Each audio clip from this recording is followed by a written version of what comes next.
Всем привет! Hard Use тестирование маленького фиксида от фирмы Benchmade Bone Collector Skinner. Этот нож был отдан мне на тестирование моим другом, который очень любит маленькие крепкие фиксиды. Его зовут Илья. Нож абсолютно новый. Проверка остроты из коробки.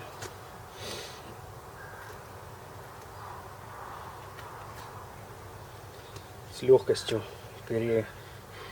перерезает продавливанием паракорд. И начинаем, как всегда, с тестирования режущей кромки. Причем здесь будет один интересный момент, о котором я сразу должен сказать.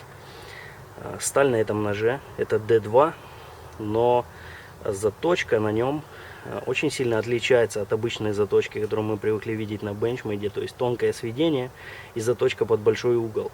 Здесь, обратите внимание на ширину подводов, этот нож заточен на рез, у него широкие подводы, то есть он заточен под малый угол. И посмотрим, как D2 проявит себя именно в такой геометрии. Сначала кабель.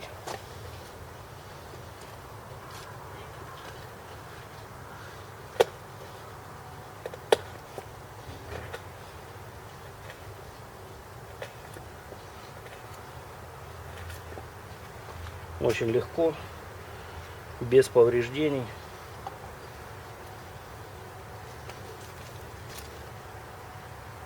Дальше у нас открытие баночки. Это уже посерьезнее нагрузка.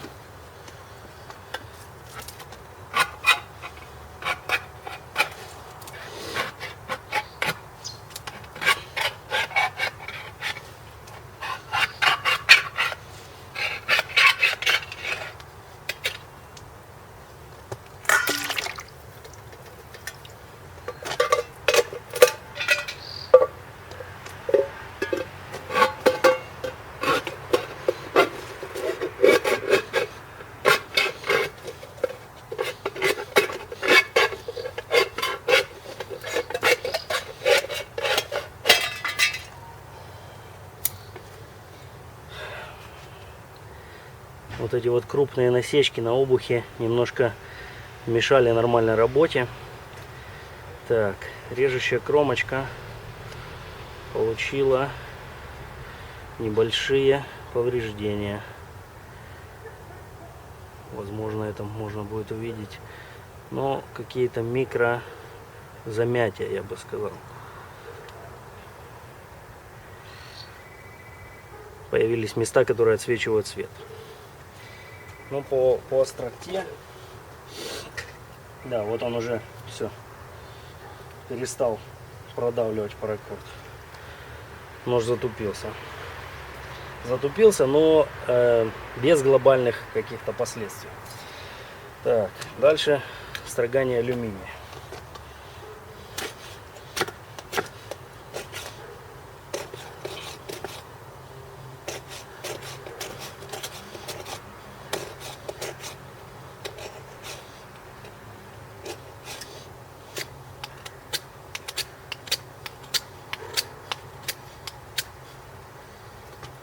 Строгает очень бодро, можно видеть, сколько он выгрыз уже.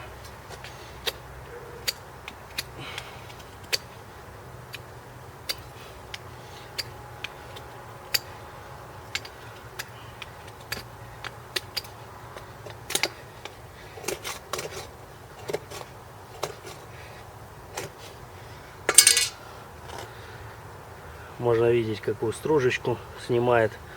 Очень резво вгрызается нож. Так. И кромочка, наверное, еще немножко подзатупилась.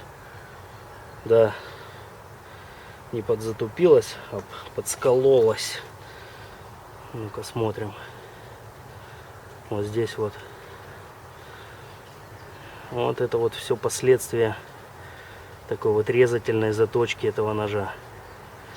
Теперь мы видим, как D2 ведет себя, когда металла мало, а нагрузка большая. Вон они, скольчики. Я надеюсь, что можно будет видеть. Ну, надеюсь, в принципе, они сохранятся до самого конца, мы их уже рассмотрим. Так, Тестирование режущей кромки прошли. Дальше у нас тестирование кончика. Кончик здесь довольно мощный. Хочу показать его.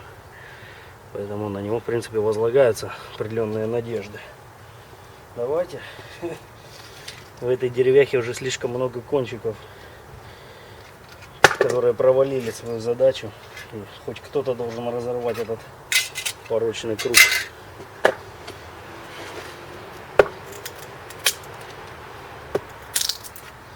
Опс, забыл очечки.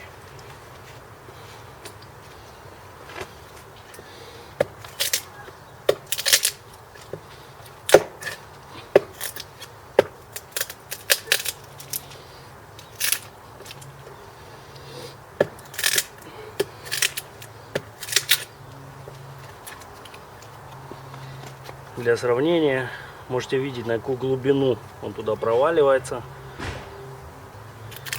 и как вырывает эту древесину.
Вот сейчас это было вообще жуть, как он поднял вот эту вот часть.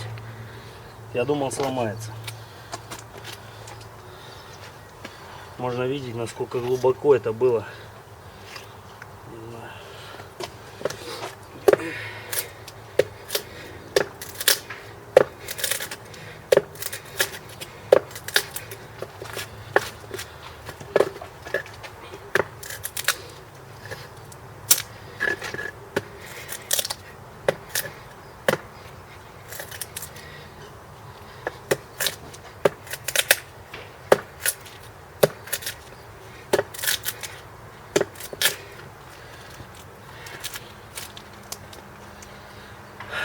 Кончик оказывается даже, наверное, слишком грубый, что он не втыкается так глубоко, как хотелось бы.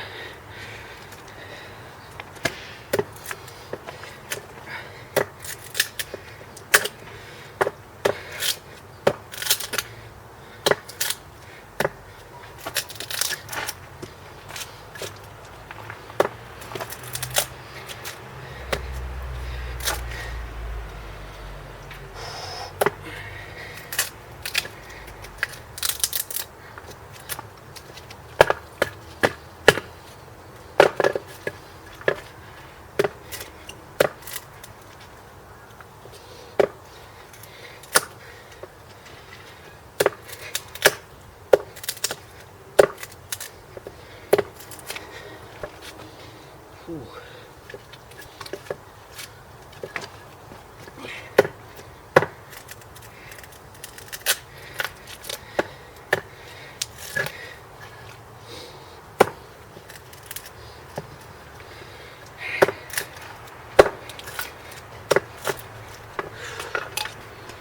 Фух.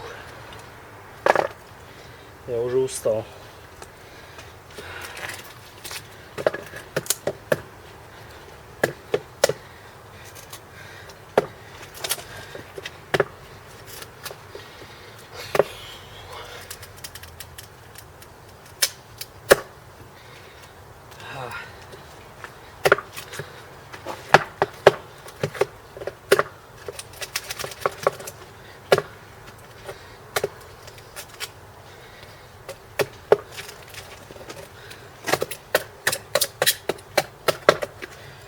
Фух.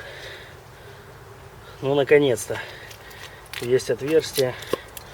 этим вот маленьким клиночком это было непросто. Но кончик выдержал. Дальше пробивание оцинкованного металла 0,8 миллиметра.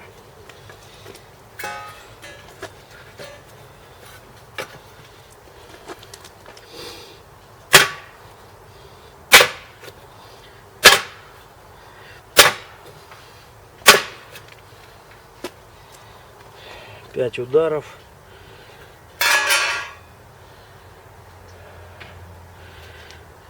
Кончик цел.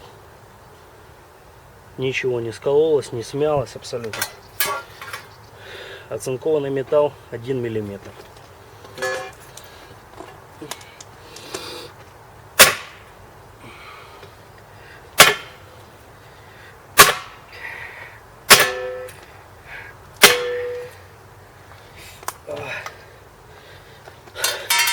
Очень больно делать это одной рукой.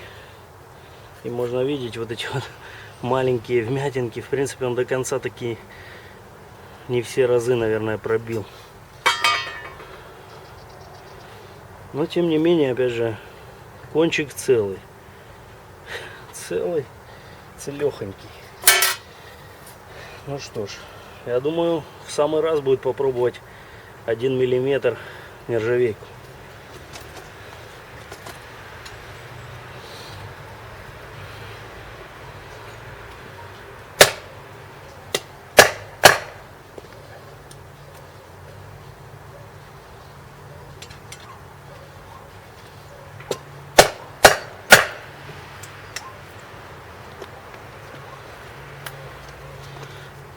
Вот эти вот два больших отверстия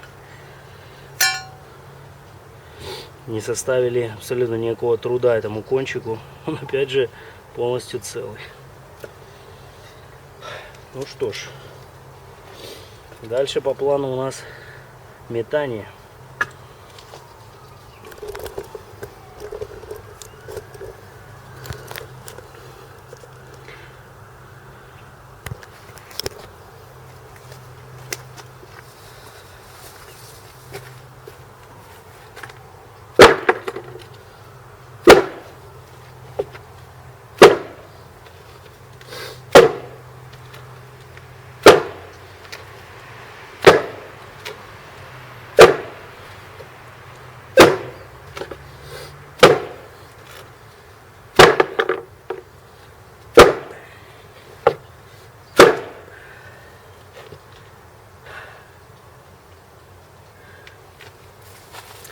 Я не знаю, если заметно, с какой силой я кидаю этот нож. Но теперь немножко покидаем, скажем так, неудачные броски.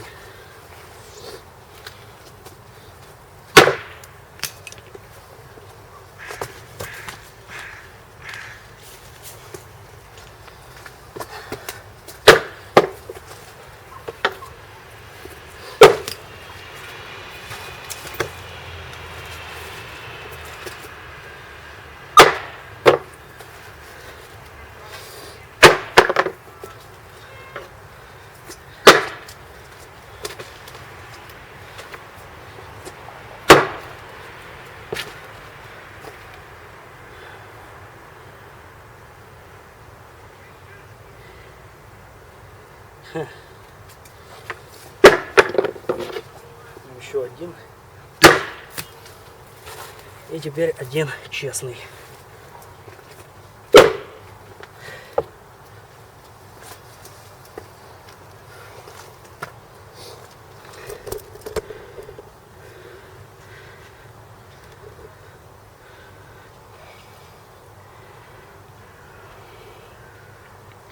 Все на месте, кончик цел. D2 показывает себя очень неплохо. Насчет микарты я потом расскажу, когда буду показывать в макро. Так. А у нас осталась еще рубка и батонинг.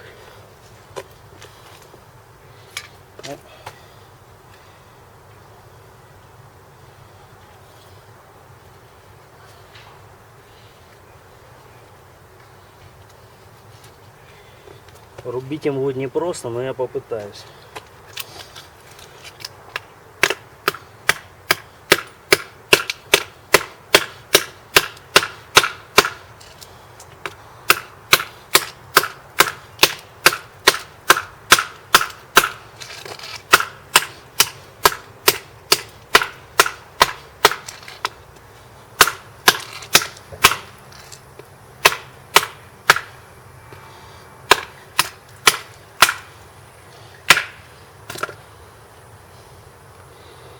Ну что, в принципе рубит, я знаю, нормально. Теперь батонинг.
Перерубил деревяху.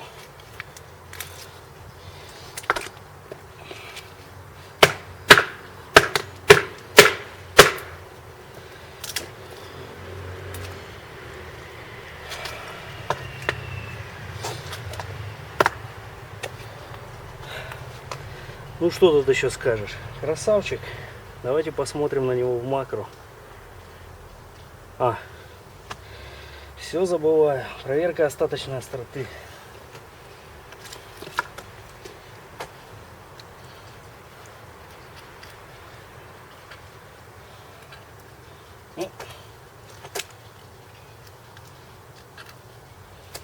Есть даже какие-то места, где он режет паракорд продавливанием, но мне кажется, чисто из-за своей геометрии. Так-то он, конечно, затупился. Таким образом, очень легко режет. Просто, опять же, наверное, из-за геометрии, но из-за того микросерейтора, который на нем получился.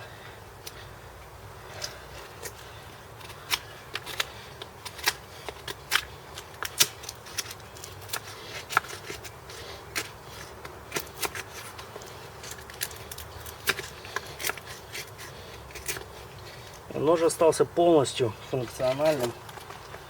Не знаю, если это будет видно.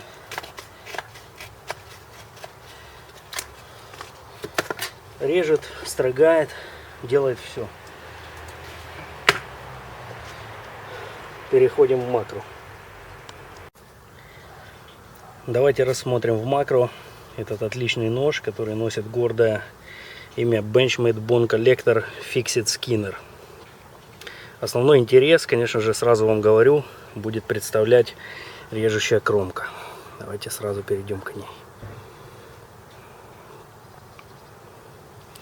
Обратите внимание на вот эти вот основные сколы здесь вот в этой части.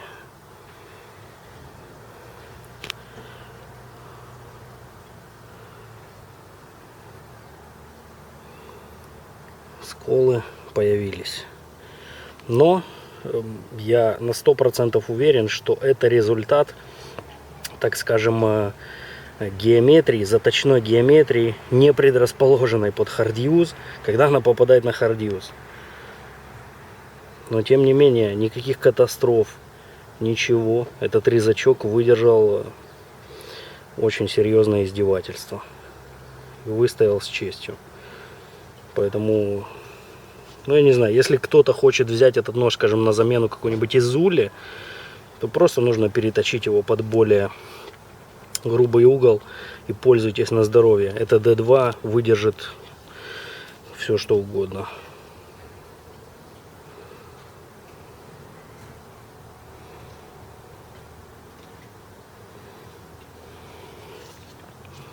Кончик абсолютно целый, просто красава.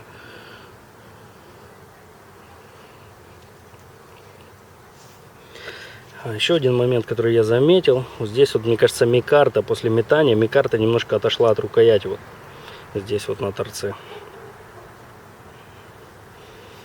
Есть такая небольшая щель. Возможно, вот эти винты можно подкрутить, они как-то подтянут, может это они разболтались. Но мне кажется, вот эта щель, ее раньше не было, а сейчас она появилась. А в целом это просто... Ну, я не знаю, я в обзоре поговорю о том, насколько этот нож классно выглядит, насколько он вообще приятный сам по себе,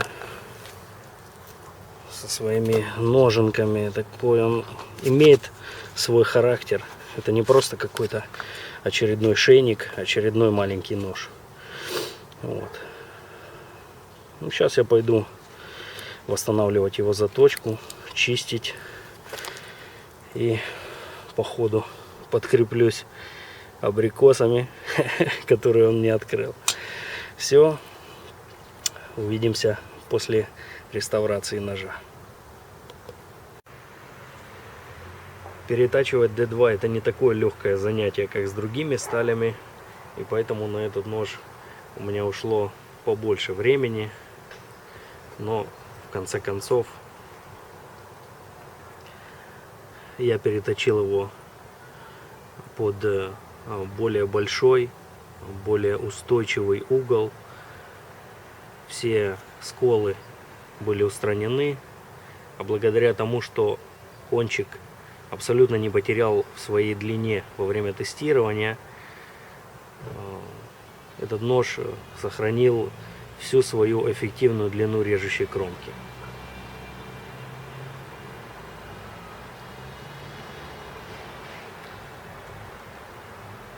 По большому счету, кроме переточки, этому ножу не потребовалась больше никакая другая работа. Может, небольшая чистка клинка. И поэтому на данный момент это один из самых достойных кандидатов в разряде маленьких фиксидов. И конкретно этот нож имеет одно дополнительное преимущество перед всеми его конкурентами. Это то, что он гораздо более резучий, чем тот же Бекер PSK, который мы тестировали, та же Изула, какой-нибудь Кабар Эскобар. Они даже рядом не стояли по резучести, сравнивая с этим ножом. Опять же, я говорю до переточки. Если на Изуле там сделать крутую линзу, то будет другой разговор. Но вот так вот этот нож просто, наверное, чемпион маленьких фиксидов лично для меня на данный момент.